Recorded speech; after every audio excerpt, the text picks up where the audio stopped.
सोमनाथ में शौर्य की सनातन की पताका अब लहरा रही है। सोमनाथ वो जमीन जहां इतिहास ने बार बार परीक्षा ली, जहां आक्रमण हुए, मंदिर नेस्तनाबूद कर दिए गए, लेकिन न सनातन टूटा, न झुका, न रुका। विध्वंस फैलाने पर खुद इतिहास बन गए, लेकिन 1000 साल बाद आज भी सोमनाथ मंदिर आबाद है। रिपोर्ट आपको दिखाएंगे।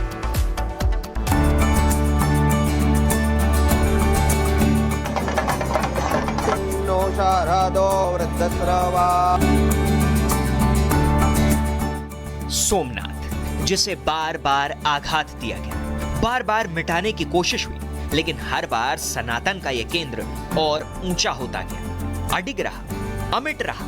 आज उसी धरती से शौर्य यात्रा निकली, जिसने हर सनातनी का गर्व और बढ़ा दिया। प्रधानमंत्री नरेंद्र मोदी ने सोमनाथ स्वाभिमान पर्व में बढ़ चढ़कर हिस्सा लिया, पूजा अर्चना की, ढोल बजाया, डमरू बजाया और शिव भक्ति में लीन दिखे।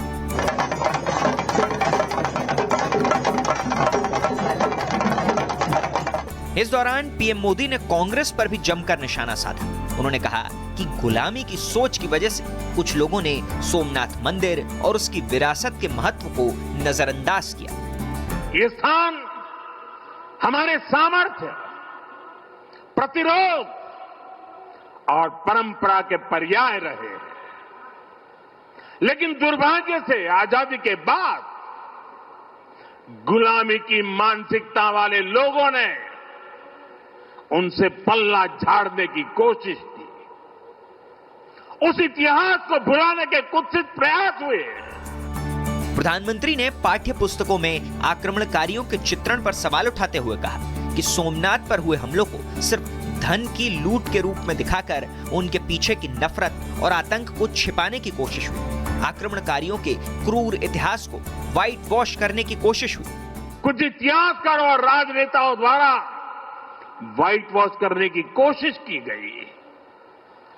मजहबी उन्माद की मानसिकता को केवल साधारण लूट बताकर ढंकने के लिए किताबें लिखी गई। सोमनाथ मंदिर एक बार नहीं, बार बार तोड़ा गया। अगर सोमनाथ पर आक्रमण केवल आर्थिक लूट के लिए हुए होते तो 1000 साल पूर्व पहली बड़ी लूट के बाद रुक गए होते, लेकिन ऐसा नहीं हुआ। सोमनाथ के पवित्र विग्रह को तोड़ा गया, बार बार मंदिर का स्वरूप बदलने की कोशिश हुई और हमें पढ़ाया गया कि सोमनाथ को लूट के लिए तोड़ा गया था।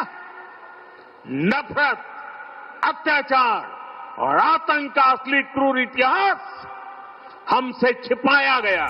पीएम मोदी ने मंदिर के पुनरुद्धार के समय हुई राजनीति को भी याद दिलाया। उन्होंने कहा कि जब सरदार वल्लभ भाई पटेल ने सोमनाथ के पुनर्निर्माण का संकल्प लिया, तब भी कई ताकतों ने इसमें रोड़ा अटकाया था।